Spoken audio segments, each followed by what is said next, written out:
తండ్రి కుమార పరిశుద్ధాత్మ నామములో మీ అందరికీ మరణాత. జీవాహారము అనే అనుదిన ఆధ్యాత్మిక కార్యక్రమానికి ప్రేమతో మిమ్మల్ని ఆహ్వానించుచున్నాము. ఈరోజు వాక్యాన్ని బైబిల్ గ్రంథము నుంచి మనం ధ్యానించుకుందాము. 2వ దినవృత్తాంతముల గ్రంథము 20వ అధ్యాయము 2వ వచనం అలాగే 3వ వచనం.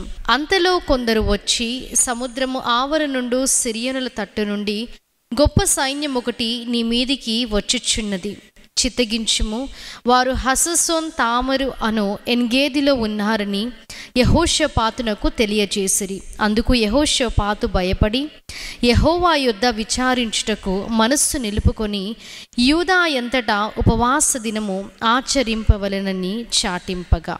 ఇక్కడ వాక్యంలో మనము చూచినప్పుడు యెహోషాపాతు మీదికి మరి గొప్ప సైన్యము యుద్ధము నిమిత్తము వారు వస్తున్నారని ఇక్కడ కొందరు వచ్చి తెలియజేయడం మనము చూస్తాం. అయితే యెహోషాపాతు ముందుగా భయపడ్డాడు, కానీ ఆ తర్వాత దేవుని యొద్ద విచారణ చేయాలని ఆయన మనస్సు నిలుపుకొని ఉన్నాడు. అనగా దేవుని యొద్ద నుండి వచ్చే మాటల నిమిత్తము ఎదురు చూడాలని తన్ను తాను సిద్ధపరచుకొని ఉన్నాడు.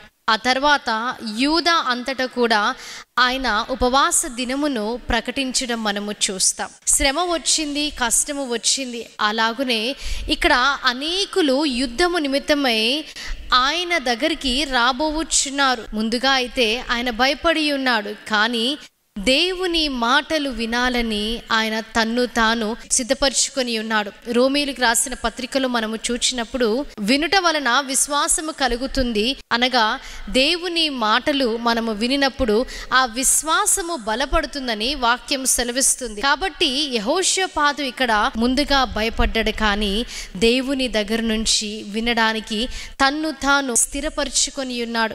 అనేక సార్లు శ్రమ వచ్చినప్పుడు, కష్టం వచ్చినప్పుడు, లేదా ఏదైనా యుద్ధము మన ముందున్నప్పుడు మనము భయపడే వారముగా ఉంటాం. దేవుని దగ్గరికి కాకుండా మనుషుల దగ్గరికి వెళ్ళే వారముగా ఉంటాం. కానీ దేవుని దగ్గరికి మనము వెళ్ళినప్పుడు ఆయన బలవంతుడు కాబట్టి, ఆయన శక్తిమంతుడు కాబట్టి మనను ఆ యుద్ధము నుంచి, ఆ భయము నుంచి, లేదా ఆ కష్టము నుంచి ఆయన తప్పించే దేవుడై ఉన్నాడు అని యెహోషాపాతు ఎరిగి ఉండి ఆ దేవుని దగ్గరికి ఆయన వెళ్ళి ఉన్నాడు. సామెతల గ్రంథంలో మనము చూచినప్పుడు మన మార్గములన్నీ దేవుడు సరళము చేసే దేవుడై ఉన్నాడు.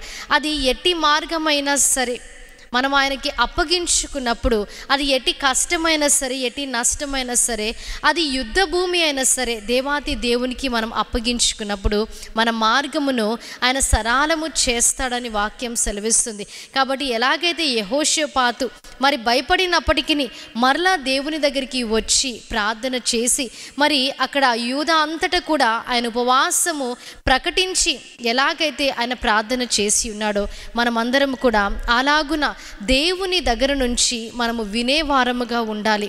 మనకి కష్టము వచ్చినప్పుడు మనుషులు నానా రకాల మాటలు చెప్తూ ఉంటారు, కానీ దేవుని దగ్గరికి మనము నేరుగా వెళ్ళి ప్రార్థన చేసినప్పుడు ఆయన మనకు మరి జయమును దయచేసే దేవుడై ఉన్నాడు. వాక్యం సెలవిస్తుంది, యుద్ధము యెహోవాదే.